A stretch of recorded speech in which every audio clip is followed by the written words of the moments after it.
Hello, hello, hello from the thriving metropolis of Rochester, New York. It is Jedi, that's right.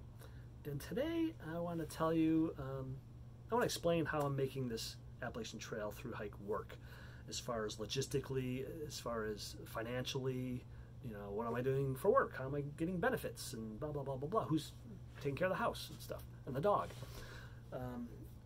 So when I told my wife I wanted to do this, of course, she was like, what? What do you mean? I thought we were going to do this together. But once I explained everything I did, and if you haven't watched that video, I have a video where I explain why I decided to do the Appalachian Trail through hike this year and not wait until, I'm retired.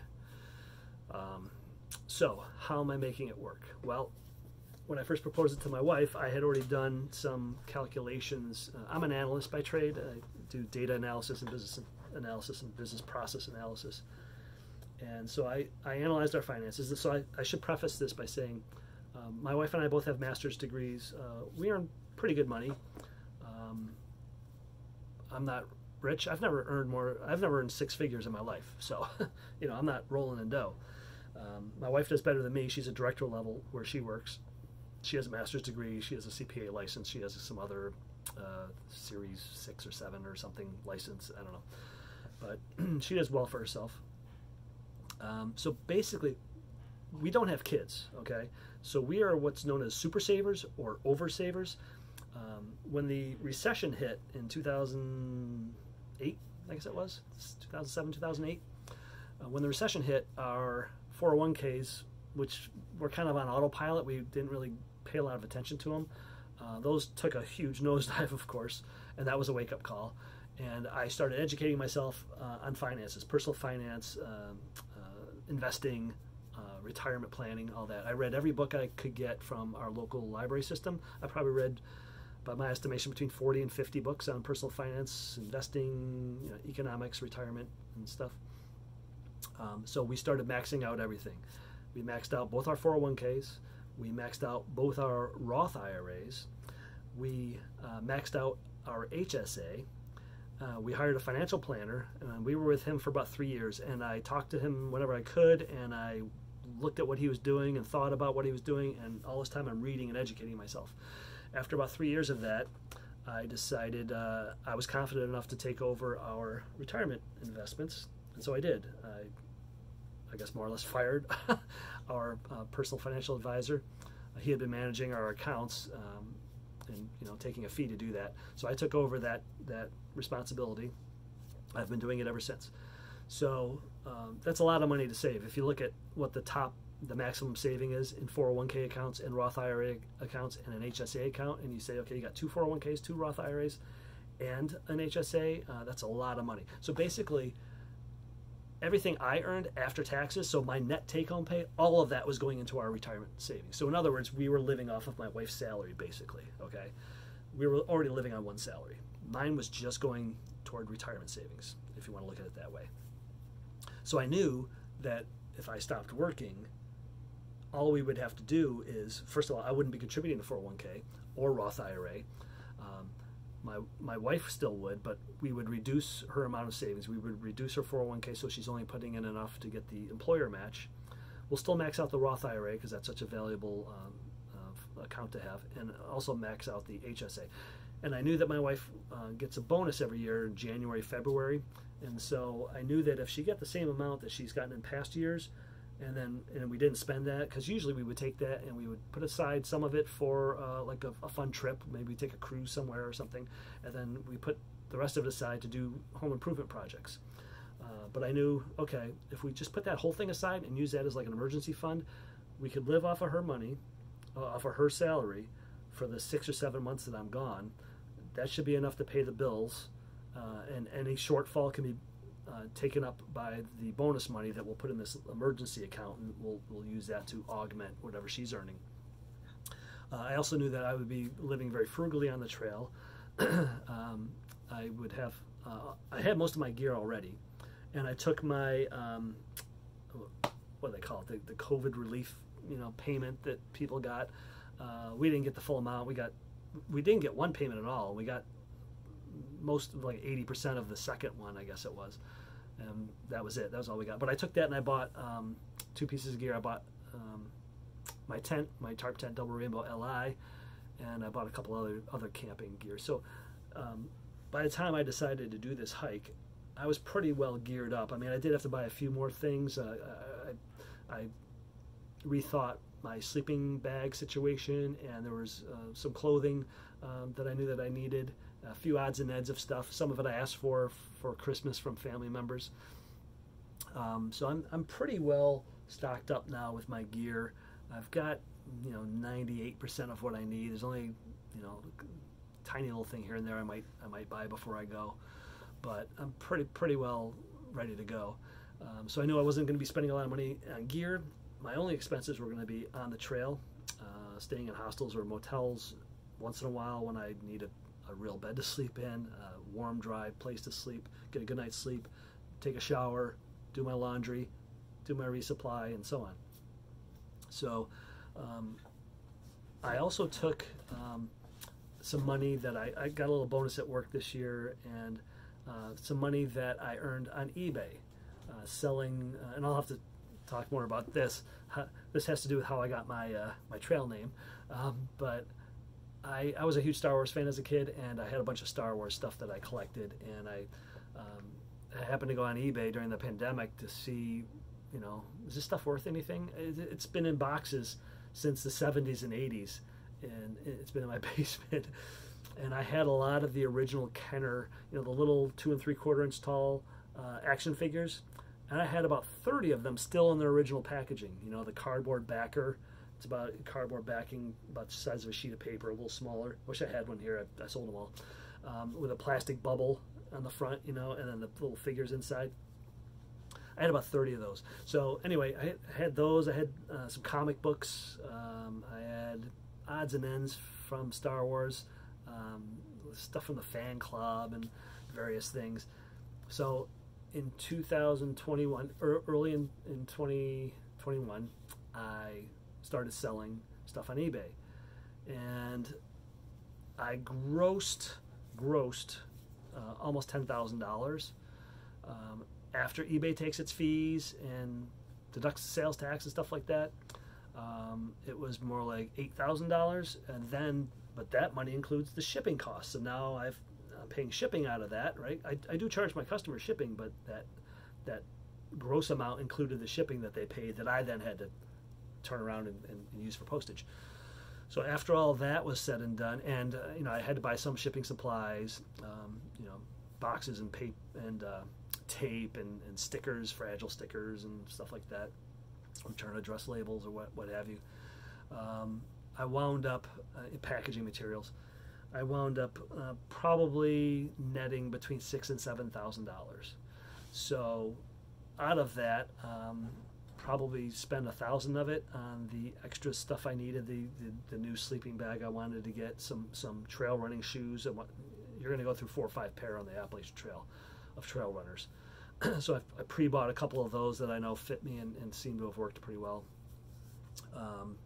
And then some of my food and stuff for my meals. Go watch that other video. I've got a couple of videos about my meal planning and my resupply boxes and my strategy there.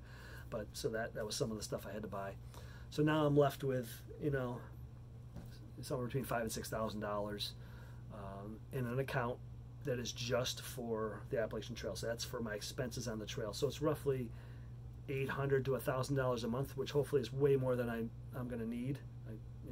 Hopefully I'm not going to spend that much, but I guess we'll see. But it's there at least, so I've got that set aside. Now, as far as benefits go, I'll have to switch to my wife's benefits. We're already on her benefits for medical. We'll have to switch dental and vision, I think, over to her. As I said, we've reduced her 401k contributions down to the minimum she needs to do to get the full employer match. She'll be still working. She'll be paying the bills. Most everything's on auto pay. I'm going to have to buy, I have a John Deere riding tractor mower for our lawn. We have got about a half acre, a little less than half an acre to mow. And so she's definitely afraid of the John Deere. So I'm gonna have to buy an electric push mower, a battery powered push mower. So I got to sell the John Deere and buy a push mower so she can mow the lawn while I'm gone. I offered to hire a lawn mowing service, and she's like, "That's a waste of money. No, I'll just mow it. I'm fine." I'm I'm like, okay. So that's basically what's happening. So I'm going to have to obviously resign my job, and she's going to keep working. Hopefully her net salary will be enough to pay the bills while I'm gone. Of course, I won't be here. I won't be eating any food. I won't be driving my car. I won't be using gas. I won't, she'll be using half as much water and, probably a little less electricity. The grocery bills will go down for her. I've already got my money for the trail. So hopefully the living expenses will go down while I'm gone. And that's basically it. One other thing. She wanted some peace of mind that we were going to be able to make this work. So we sat down with two different financial advisors, two, not one, and at different places. They don't know about each other. We sat down with one, said, here's what we want to do. Here's our financial picture. Showed them all our retirement savings and how much we had in checking and savings accounts and yada, yada, yada, how much we earn. And the first guy said, he goes, you could both retire right now if you want. We were like, whoa, really? What? And he said, well, if you're not too confident, he goes, if you just earn a part-time wage, say $30,000 or $40,000 a year, working, wherever, you can go work at, your local whatever, making a little bit of money on the side. He goes, then your chances of your money lasting the rest of your life, he goes up to like 95%. He goes, if you don't do that, your chances are about 85%. So that was reassuring. We saw another financial advisor. She was not quite as optimistic. She said, you can make it work, but you might want to wait another year or two just to be safe. But like I said, I can't wait any longer. I'm not going to be physically as good. I'm not going to hell in a handbasket or anything. I mean, I'll still backpack in the years ahead. I just don't know if I could do a 6 or 7 month through hike of the Appalachian Trail in a few years from now. Who knows? I don't want to take that chance and miss my window of opportunity. So anyway, so that's it. My wife's got the benefits. She's earning the money. We were living off of her salary anyway. She's going to hold down everything here at the house. And I'll be in communication with her, and if I need to do something, take care of something, I can do it when I get to a town, remotely. If I need to email or give her some information, or tell her what to do. Oh, okay, you want to do this? Okay, here's what you got to do. I'm shooting little videos also for her. She's not confident with things like the grill, certain things that I do around the house. She wants me to shoot little videos, little how-to videos for her. So that's one of the things I'm doing. But I think it's going to work out well. So anyway, that's how we're making it work. We're not independently wealthy. We do pretty well for ourselves, but we don't spend a lot of money on frivolous stuff. We make meals at home. We rarely go out to eat. If anything, we'll get takeout. There's a couple of places we like around town. Once a month or so, we'll get takeout. Going out to a restaurant, especially since the pandemic, I mean, we would go out to a restaurant once every couple of months, maybe. I mean, literally 5 or 6 times a year, maybe we go out to eat. So we make a lot of meals at home. I'm vegetarian. She's mostly vegetarian, so that's obviously an expensive way to eat. Some people think it's more expensive to eat vegetarian. I don't understand where they're getting that from. Go to the store sometime and look at the price of beef by the pound versus tofu or seitan or tempeh or lentils or beans or any kind of legumes. Protein pound for pound. Vegetarian sources are, as far as I've ever seen, always less expensive than beef, certainly, and most fish. Chicken might be a toss-up depending on the type of chicken, but anyway, we try to stay healthy. I'm not on any prescription medications. She's on blood pressure medication, which is genetic. It runs in her family. She's an ultra runner. My wife has run 50-mile races before, so she's in tip-top shape. But it's just one of those things that with her genetics, she has to be on this blood pressure med. And her sister's the same way. Her sister's a triathlete, and she has to be on blood pressure meds. But that's it. Other than that, we're pretty healthy, so we don't have a lot of expenses as far as medical costs go. We do have a dog, and he's handicapped, and so he's a little bit expensive. He has to go to swim therapy once in a while. He's only got 3 legs, and his one hind leg is badly crippled. It's hard for him to walk on it, so we take him to therapy. But that's about it. We don't do expensive trips. We've gone on a few cruises, especially right after we got married. But lately, our vacations have been you know, it's a day drive. Anything within a day drive, we'll go. We'll do an Airbnb, or we'll camp. We'll car camp. So we save a lot of money. We don't spend a lot of money. She's not a big clothes buyer. She's not a clothes horse or shoe person or a purse person. You know, some women got purses everywhere or shoes everywhere. You know, she doesn't buy a lot of stuff. I don't either. I don't buy a lot of clothes. I don't like to accumulate too much stuff. We've got way too much stuff in this house as it is, and we both want to get rid of like 90% of it anyway. We're going to have the mother of all garage sales one of these days, I'm telling you. So that's basically how we're making it work. We're lucky. When I get back, I'll have to, you know, probably get another job of some kind. We'll see how I feel. Who knows? I may come back and say, you know, honey, let's sell everything, buy an RV, and go travel the country and be digital nomads for a few years. Who knows? But anyway, that's how we're making it work. It's just, you know, common sense. There's a lot of saving, a lot of, you know, just doing the right thing, not being frivolous, and really planning ahead, and accumulating gear on sale, and asking for gear as gifts, you know, for birthdays and Christmas and whatnot, and just, you know, really kind of planning it through, and being smart with our money. So that's it. I hope that explains a lot, and I hope I didn't bore you to death. Okay, I'll see you on the next video. Bye.